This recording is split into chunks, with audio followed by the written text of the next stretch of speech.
بسم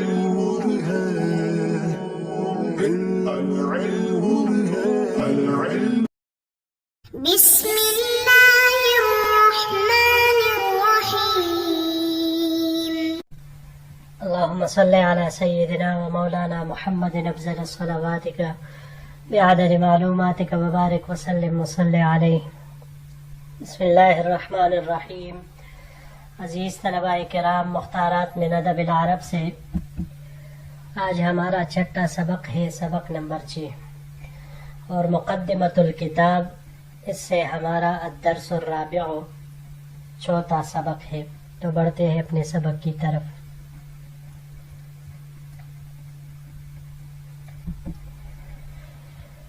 اقرأ معي حديث كعب بن مالك عن تخلفه عن غزوة تبوك وهو موضوع دقيق محرج.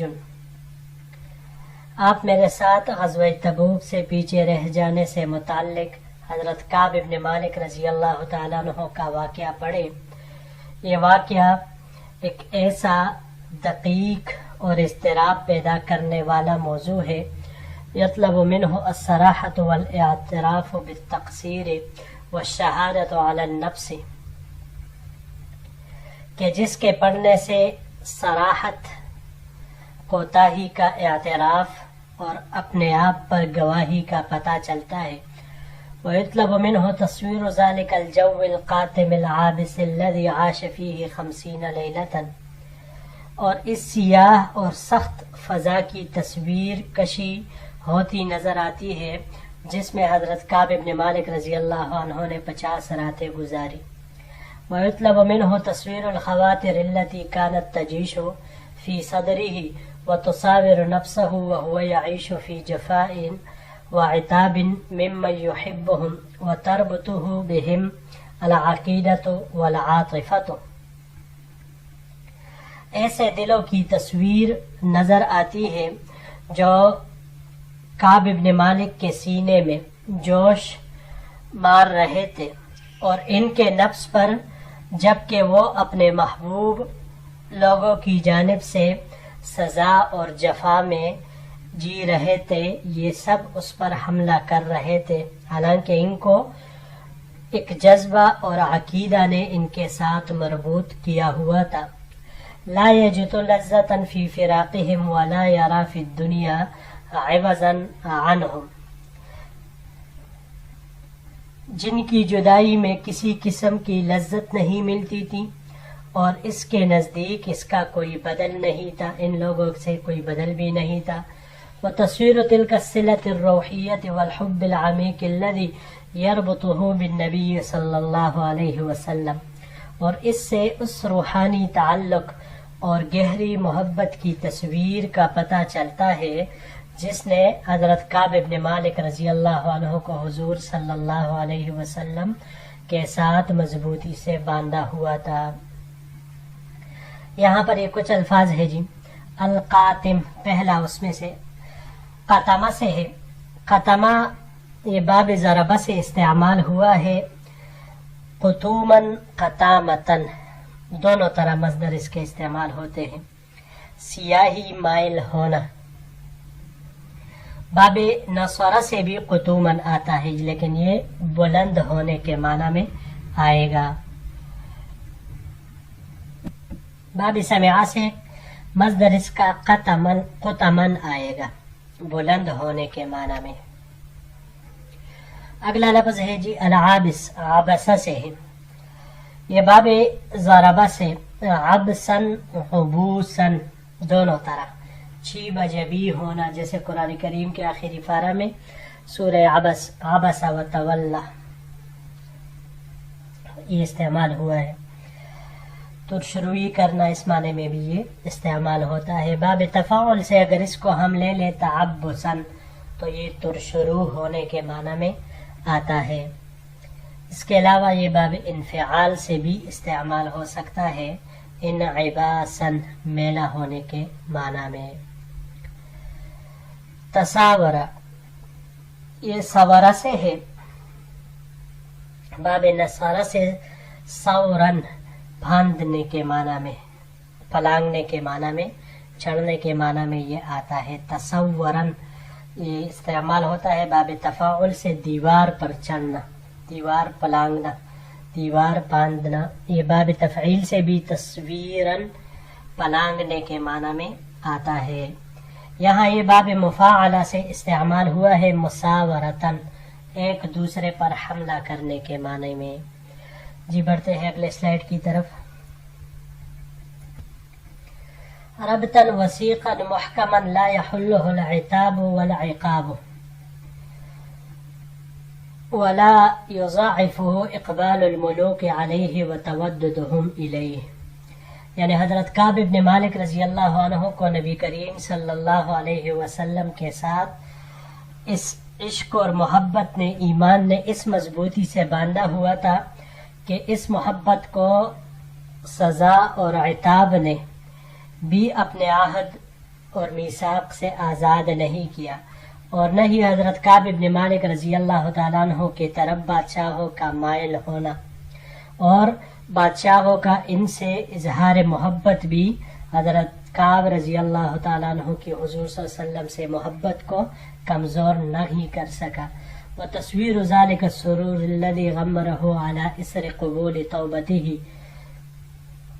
اور اس واقعے کے پڑھنے سے اس خوشی و مسرت کی صورت کا پتہ چلتا ہے کہ جس نے توبہ کے قبول ہونے کے بعد ان کو ڈانپ لیا.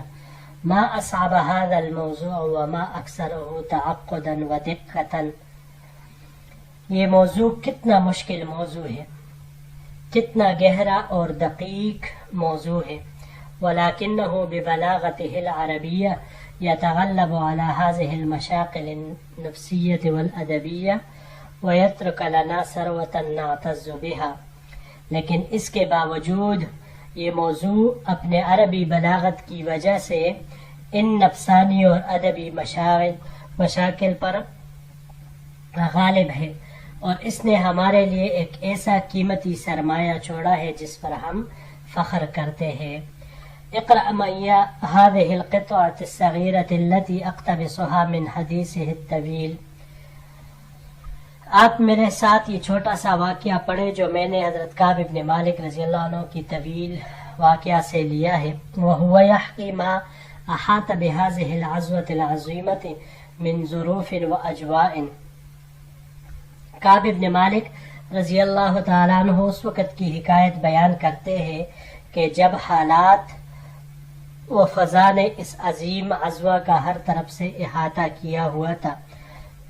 ويصور تلك الحالة النفسية التي تخلف فيها عن هذه العزوة وما انتابه من التردد، اور اس دلی کیفیت کی منظر کشی کرتے ہیں کہ جس کیفیت و حالت میں وہ اس غزوہ سے پیچھے رہے اور جو تردد انہیں لاحق ہوا. ولم يكن التخلف عن العزوات من سیرته وعادته، حالانکہ ان کے غزوات سے پیچھے رہنا حضرت کعب بن مالک رضی اللہ تعالیٰ عنہ کی نہ عادت تھی اور نہ طریقہ تھا. وتمتع بما احتوت عليه هذه القطعة من القوة والجمال وصدق التصویر وبراعة التعبیر. واقعہ کا یہ ٹکڑا خوبصورتی اور تصویر کی ایسی سچائی اور کامل تعبیر پر مشتمل ہے کہ جس کو پڑھ کر آپ لذت حاصل کریں گے. یہاں پر یہ ایک لفظ ہے جی انتابہ، انتابہ نوابہ سے ہے. یہ باب نصرہ سے اس کا مصدر مختلف آ سکتے ہیں، نوبن، نیابن، منابن، نوبتن. یہ نوبتن ہو تو پیش آنے کے معنی میں ہوگا، اور دوسری تین جو ہے نوبن، نیابن، منابن، تو یہ قائم مقام ہونے کے معنی میں آتا ہے. اور یہی جب باب افعال سے ہم اس کو لے لیں انابتن تو بھی یہ قائم مقام بنانے کے معنی میں آتا ہے. یہاں پر یہ باب افتعال سے استعمال ہوا ہے انتیابن، مصدر اس کا آتا ہے لاحق ہونے کے معنی میں، اور اس کو اگر ہم باب استفعال سے لے لیں استنابتن تو پھر اپنا نائب بنانے کے معنی میں یہ آئے گا. جی بڑھتے ہیں اگلے سلائیڈ کی طرف. وغزا رسول الله صلى الله عليه وسلم تلك الغزوة حين طابت الثمار والظلال وتجهز رسول الله صلى الله عليه وسلم والمسلمون معهم. اور یہ غزوہ آپ صلی اللہ علیہ وسلم نے اس وقت کیا کہ جب پل بالکل پکے ہوئے تھے اور درختوں کے سائے بھی پسندیدہ تھے. چنانچہ حضور صلی اللہ علیہ وسلم اور دوسرے مسلمانوں نے اس غزوہ کے لیے، اس جہاد کے لیے تیاریاں شروع کر دی. فطفقت اغدو لکی اتجہز معاہم فارجع ولم اقضی شیئا. میں روزانہ صبح سویرے تیاری شروع کرتا تاکہ ان کے ساتھ جانے کے لیے سامان تیار کروں، لیکن کچھ کیے بغیر ہی لوٹ آتا. فاقول فی نفسی انا قادر علیہ. بس میں اپنے آپ سے اپنے دل میں کہتا کہ میں قادر ہوں، جب بھی چاہوں تیاری کر لوں گا. فلم یزل یتمادی بی حتی اشتد الجد. بس میرے ساتھ اسی طرح ہی قصہ چلتا رہا یہاں تک کہ مسلمانوں نے محنت اور مشقت کر کے تیاری پوری کر لی. فاصبح رسول اللہ صلی اللہ علیہ وسلم والمسلمون معه ولم اقض من جہازی شیئا. اور آپ صلی اللہ علیہ وسلم صبح کے وقت مسلمانوں کو لے کر جہاد کے لیے روانہ ہو گئے اور میں نے ابھی تک کچھ تیاری بھی نہیں کی تھی. فقلت اتجہز بعدہ بیوم او یومین ثم الحقهم. میں نے اس وقت بھی اپنے آپ سے کہا کہ ایک دو روز میں تیاری پوری کر کے نکل جاؤں گا اور لشکر کے ساتھ شامل ہو جاؤں گا. فغدوت بعد ان فصلوا لاتجهز فرجعت ولم اقض شيئا ثم غدوت فرجعت ولم اقض شيئا. پھر لشکر کے نکل جانے کے بعد اگلی صبح میں نے تیاری کرنی چاہی لیکن بغیر کسی تیاری کے واپس آ گیا. پھر اسی ارادے سے اگلے دن نکلا لیکن پھر ہی ایسے واپس آ گیا. فلم یزل بی حتی اسرعوا وتفارت العزوہ. بس میرے ساتھ یہی معاملہ چلتا رہا جبکہ لشکر نے انتہائی تیز رفتاری سے سفر طے کیا. وتفارت الغزوہ، اور غزوہ مجھ سے فوت ہو گیا. وہممت ان ارتحل فادرکہم ولیتنی فعلت.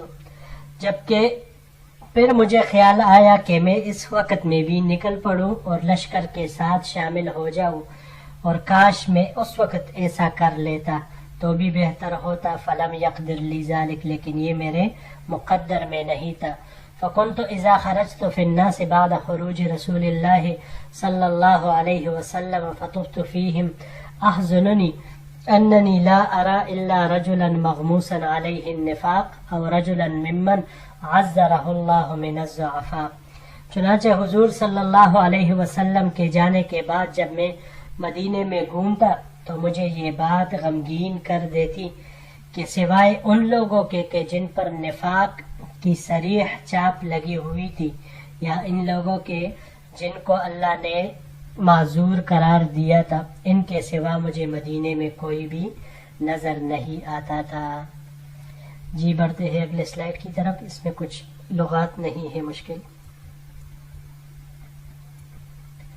ثم انظر كيف يصور حالته وقد هجره المسلمون ونهوا عن كلامه. پھر آپ دیکھیں کہ حضرت کعب بن مالک رضی اللہ عنہ اپنی حالت کی منظر کشی کس انداز میں کر رہے ہیں کہ جب مسلمان ان کو چھوڑ چکے تھے اور ان سے بات چیت بند کر دی تھی. وكيف يعبر عن حالة المحب الذي هجره الحبيب عقوبة وتأديبا. کس طرح اس محبت کرنے والے کی حالت کو بیان کر رہے ہیں جس کو اس کے محبوب نے سزا کے طور پر چھوڑ دیا ہو. جب وَهُوَ يَطْمَعُ فِي وُدِّهِ وَيَتَصَلَّى بِنَظَرَاتِهِ، جبکہ وہ اس محبوب کی محبت کی طمع رکھتا ہو اور اس کے دیکھنے سے اپنے آپ کو تسلی دیتا ہو. وَالَّذِي لَمْ يَزِدْهُ هَذَا الْعِتَابَ إِلَّا رُسُوخًا فِي الْمُحَبَّةِ وَلَوْعَةً وَجَوًّا. دعه يقص قصته بلسانه البلیع. کس طرح ایسے محبت کی حالت بیان کر رہے ہیں کہ اس کی سزا نے کہ جس کی محبت میں مزید پختگی اور عشق و محبت کی مزید آگ بڑھکا دی ہو. خیر ہو آپ ان کی اپنی ہی زبان سے یہ قصہ بلیغ ان کی زبانی بلیغ سے ہی سن لیجئے. ونہا رسول اللہ صلی اللہ علیہ وسلم المسلمین عن کلامنا ایہا الثلاثہ من بین من تخلف عنہ. حضور صلی اللہ علیہ وسلم نے ادھر مسلمانوں کو ان لوگوں میں سے جو پیچھے رہ گئے تھے اس غزوہ سے ہم تینوں سے بات چیت کرنے سے منع فرمایا. فاجتنبنا الناس وتغیروا لنا حتى تنکرت فی نفس الارض فما ہی التي اعرف. پس لوگ ہم سے اجتناب کرنے لگے، ہمارے لیے بدل گئے، حتیٰ کہ وہ زمین بھی میرے لیے اجنبی بن گئی اور وہ نہ رہی جس کو میں پہچانتا تھا. فلبثنا على ذلك 50 لیلة، ہم نے اس حالت میں 50 راتیں گزاری. فاما صاحبایا فاستکانا وقعدا فی بیوتہما یبکیان. ہرچہ میرے دونوں ساتھی تھے تو وہ اپنے ہی گھروں میں بیٹھ گئے اور روتے رہے. واما انا فکنت اشب القوم واجلدہم. ہرچہ میں تھا تو میں اپنے قوم میں سب سے جوان اور سب سے طاقتور آدمی تھا. فکنت اخرج واشهد الصلاة مع المسلمین واطوف فی الاسواق ولا یکلمنی احد. تو میں باہر نکلتا، مسلمانوں کے ساتھ نماز میں حاضر ہوتا اور بازاروں میں گھومتا، لیکن کوئی بھی مجھ سے بات نہیں کرتا. بڑھتے ہیں آخری سلائیڈ کی طرف جی.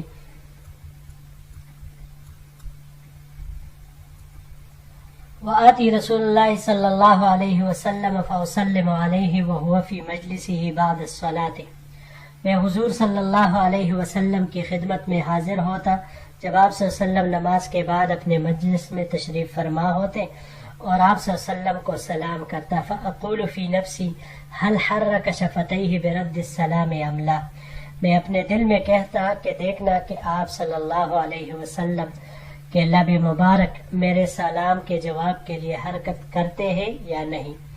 ثم اصلی قریبا منہ فاسارقہ النظر فاذا اقبلت على صلاتي اقبل الی واذا التفت نحوه اعرض عنی. پھر میں آپ صلی اللہ علیہ وسلم کے قریب ہی نماز پڑھتا اور کڑکیوں سے آپ صلی اللہ علیہ وسلم کی طرف دیکھتا. تو معلوم ہوتا کہ جب میں نماز میں مشغول ہوتا تو آپ صلی اللہ علیہ وسلم میری طرف دیکھتے ہیں اور جب میں آپ صلی اللہ علیہ وسلم کی طرف دیکھتا ہوں تو آپ صلی اللہ علیہ وسلم نظریں پھیر لیتے ہیں. حتی اذا طال علی ذلک من جفوۃ الناس مشیت. مسلمانوں کی یہ بے رخی جب میرے اوپر طویل ہو گئی، مشیت حتی تصورت جدار حائط ابی قتادہ وهو ابن عمی واحب الناس الی. تو میں اپنے چچا زاد بھائی حضرت ابو قتادہ رضی اللہ تعالی عنہ کو جو کہ لوگوں میں مجھے سب سے زیادہ عزیز تھے، اس کے باغ کی طرف چلا گیا اور دیوار باندھ کر اندر داخل ہوا. فسلمت علیہ فواللہ ما رد السلام. میں نے انہیں سلام کیا لیکن اللہ کی قسم اس نے میرے سلام کا جواب نہیں دیا. فقلت یا ابا قتادہ. تو میں نے کہا اے ابو قتادہ انشدک باللہ هل تعلمنی احب اللہ ورسولہ. تو میں نے کہا کہ ابو قتادہ میں آپ کو اللہ کی قسم دیتا ہوں، قسم دے کر پوچھتا ہوں کیا تم اللہ اور اس کے رسول تعلمنی احب اللہ ورسولہ، کیا تم اللہ اور اس کے رسول سے میری محبت کو نہیں جانتے. فسکت. پس وہ خاموش ہوئے. فعدت له فنشدته فسکت فعدت له فنشدته فقال. پھر میں نے دوسری مرتبہ ان کو اپنی بات دہرائی، قسم دی اس کو تو وہ خاموش رہے. تیسری مرتبہ اپنی بات دہرائی اور ان کو قسم دی. فقال. تو انہوں نے کہا اللہ ورسولہ اعلم، کہ اللہ اور اس کے رسول ہی بہتر جانتے ہیں. ففاضت عینایا. پس یہ سن کر میری آنکھیں ڈبڈبانے لگی. وتولیت حتی تصورت الجدار. اور میں دیوار باندھ کر واپس آ گیا. جی عزیز طلباء کرام، یہی تک ہمارا آج کا سبق تھا. انشاءاللہ العزیز اگلے درس کے ساتھ پھر آپ کی خدمت میں حاضر ہوں گے. السلام علیکم ورحمۃ اللہ وبرکاتہ.